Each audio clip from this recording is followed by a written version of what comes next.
వీళ్ళు చెప్పింది 4,000 ఇస్తామని 4,000 ఇయ్యలేదు కదా. ఉన్న పెన్షన్లలో 1,50,000 మందిని ఏరేసిండ్రు. I'm challenging. తర్వాత పోయిన బడ్జెట్ స్పీచ్ లో భట్టి గారు ఏం చెప్పిందంటే 31,000 కోట్లతో రుణమాఫీ చేస్తున్నామని 2024-25 బడ్జెట్ లో చెప్పారు. 31,000 కోట్లతో చేస్తామని చెప్పారు. ఈ బడ్జెట్ లో చూస్తే మేము 20,000 కోట్లు ఇచ్చేస్తాము అని చెప్పేసిండ్రు. అంటే ఇప్పుడు మిగతా వాళ్ళ సంగతి ఏంది? ఫర్ ఎగ్జాంపుల్ నా ఒక్క నియోజకవర్గంలోనే రుణమాఫీ అయినోళ్ళు 20,000, సిద్దిపేట నియోజకవర్గంలో రుణమాఫీ కాని రైతులు 22,000. అయినోళ్ళు తక్కువ, రుణమాఫీ కానోళ్ళు ఎక్కువ. కానీ బడ్జెట్ ప్రసంగంలో ఏం చెప్పిండు? ఇక రుణమాఫీ అయిపోయింది అన్నట్టు చెప్తున్నారు. మరి మిగతా వాళ్ళకి ఇస్తారా? ఎప్పుడు ఇస్తారు? రేవంత్ రెడ్డి గారు 2 లక్షల మీద ఉన్న వాళ్ళు కట్టండి, ఉరకండి, బ్యాంకులో పోయి కట్టండి. మీరు ఎవరైతే 2 లక్షల మీద ఉన్నది కడతారో మీకు కూడా రుణమాఫీ చేస్తా అని రేవంత్ రెడ్డి చెప్పిండు. మరి ఆయన మాట ముఖ్యమంత్రిని నమ్మి కడితే ఇవాళ వరకు 2 లక్షల మీద ఉన్న వాళ్ళకైతే లేదు, 2 లక్షల లోపు ఉన్న వాళ్ళకైతే లేదు. ఇవాళ 2 లక్షల లోపు రుణమాఫీ అయిందని భట్టి గారి ప్రసంగంలో చెప్పారు. ఒక నా నియోజకవర్గంలో 2 లక్షల లోపు ఉన్న 10,150 మందికి ఇప్పటిదాకా రుణమాఫీ కాలేదు. 2 లక్షల లోపు 10,150 మంది ఉన్నారు. అంటే మరి నువ్వు 2 లక్షల లోపు అయిపోయింది అనేది పిచ్చి అబద్ధం కదా. 2 లక్షల లోపు రుణమాఫీ అయిందన్నావు కదా బట్టి. పోదామా మదిరకు? ఎప్పుడు పోదాని చెప్పు, పోయి అడుగుదాంపా రుణమాఫీ మొత్తం అయిందా? ఏ ఊరికి పోదావో నీ నియోజకవర్గంలో చెప్పు. లేదు నా నియోజకవర్గానికి వస్తా అంటే సాధారణంగా నేను ఆహ్వానిస్తా. రుణమాఫీ అయిపోయింది 2 లక్షల లోపు అని చెప్పినావు, కాలేదు. ఇది ప్రజల్ని, రైతుల్ని మోసం చేస్తున్నావు నువ్వు. అది కూడా లేదు.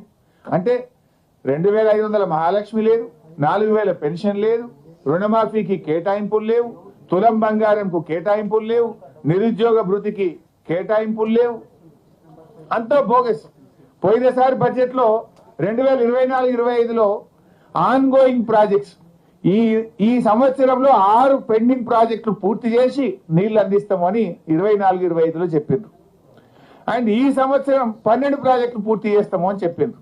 నేను అడుగుతున్నా, ఒక్క ప్రాజెక్టు పూర్తయిందా? అయితే దాని పేరేందో చెప్పండి. బడ్జెట్ ప్రసంగం అంటే ఏమన్నా దగ్గరగా ఉండాలి కదా. 6 పూర్తి చేస్తాను, 6 కాకపోతే 4 అయినాయా, 3 అయినాయా, పోనీ ఒక్కటి అయిందా? ఒక్కటి కూడా పూర్తి కాదు. పోయిన బడ్జెట్ లో చెప్పిండ్రు 6 పూర్తి చేస్తాం. అండ్ ఈ సంవత్సరం 12 పూర్తి చేస్తాం అన్నారు. 6లో ఒకటి కాలేదు, ఈసారి 12 పూర్తి చేస్తామంటే ఎవరి చెవులో పువ్వులు పెడుతున్నారు? బడ్జెట్ అనేది టోటల్ గా అన్రియలిస్టిక్ గా ఉన్నది. ఇంకా జోక్ ఏంటంటే ప్యాథెటిక్ సిచ్యువేషన్. ఆ బడ్జెట్ ప్రసంగాన్ని తయారు చేసిన మంత్రివర్గం కావచ్చు, అధికారులు కావచ్చు, నాకు సిగ్గుచేటిది అసలు. మక్కి సేమ్ టు సేమ్. ఉదాహరణకు రీజనల్ రింగ్ రోడ్డు ఒకసారి ఎంత ఉండే పేజ్ నంబర్ 61.